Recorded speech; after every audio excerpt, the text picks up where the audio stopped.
9:44, everybody. So our next guest was a top 5 finalist on RuPaul's Drag Race, and now this performer brings their voice to the acclaimed new play, Make Me Gorgeous. Take a look. I got a job at Arlene's beauty salon. Now, Arlene was this very butch woman who wore plaid and had a Puerto Rican stripper girlfriend. Chicago. It was a 24-hour salon, and my shift was 8 p.m. till 4 a.m. But these were hours I was used to. These customers, they were my people. So please welcome Darius Rose, aka Jackie Cox, to the show. Good morning to you. Good morning. Wow, wow, wow. So you just started your run. I just started. Kenneth Marlo. First of all, for those who aren't familiar, tell us a little bit about the show, because it's a one-man show and you do everything. You sing, you dance, you do everything. I sing, I dance. I think I play about 20 characters through the course of the evening. It's first of all, it's a lot of fun. Yeah.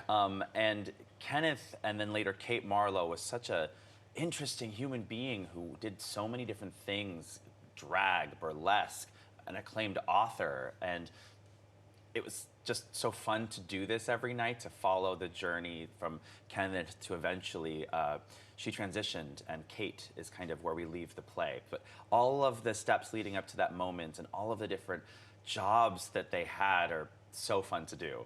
Hairdresser to the stars. Yeah, Wow. yeah. Did Yeah. you know much about Kenneth Marlo's life prior to taking on the role? I didn't, and so much of Kenneth was lost to history. Yeah. There was a huge fire where a lot of the archival things that Kenneth had accumulated over his life before she became Kate were lost. And so Donnie, our playwright, actually did a lot of work to get some of this material together. So my first introduction was this play, and it's an incredible journey. So just the chance to bring that part of LGBTQ history to life it's inspiring to me. And Yeah. it feels like, okay, yeah, we existed, you know, even in the 40s and the 50s and the 60s. Yeah, I was just going to say, don't you feel like it's very important to be able to tell this story? Yeah, you know, I'm so lucky as a former Drag Race contestant to now be able to tour America and see all these different small towns, and to know that drag existed there, that drag existed in Illinois, in Louisiana, and all these places that Kenny Marlo, as their drag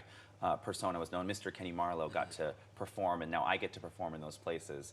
And to know there was history, it's so cool to me. Like, we've been here. And to bring the history at a time where certain states are trying to ban that kind of stuff from taking place. We even talk about that in the play too, that at the time to do drag was illegal, and so you had to somehow incorporate male clothing into your drag.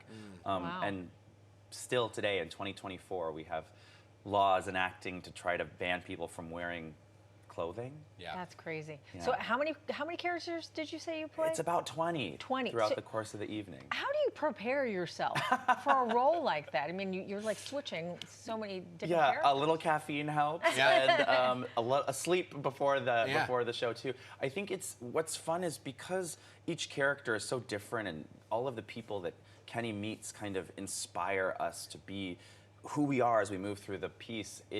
It feels kind of organic, but also just fun. It's fun to be all these different people in one night. Yeah. And the audience, you know, they become a character too in the piece. So that's kind of how I prepare. As I get to go have fun for an hour and some change on stage, which is just, that brings me all the joy, right? What do you want audiences to walk away with?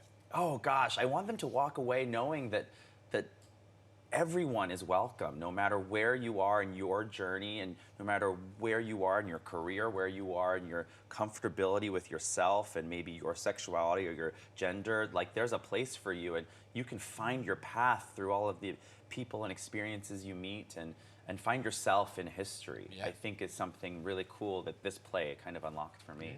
I mean, this is quite a stop for you on your path. So where are you hoping your path will lead you next? Oh, sure. Gosh, you never know. The mini-series version of this. Yeah. I mean, it's such Seriously, why not? Why not? I mean, it's waiting for Ryan Murphy to pick it up and make it, you know, an 8-part piece with 10 actors playing all of the different levels of Kenny Marlo and then Kate Marlo. Yeah. It's I don't really think of my career in long terms. I just see what's in front of me, and this piece kind of showed up in a time in my life that I'm so excited to play, and bringing all my own experience into it has made it so fun. So yeah, who knows what's next? All right, Darius, great to have you here. Thanks for having me. Appreciate you. I know you had a late night last night doing the show, but Yeah. thank you for coming in this morning. Thanks. And Make Me Gorgeous, the true story of Kenneth Mr. Madam Marlo, is at Off-Broadway's Playhouse 46 at St. Luke's for a limited engagement now through February 25th. So make sure you get your tickets. It's a must-see. Go check it out. Yeah, great to see you.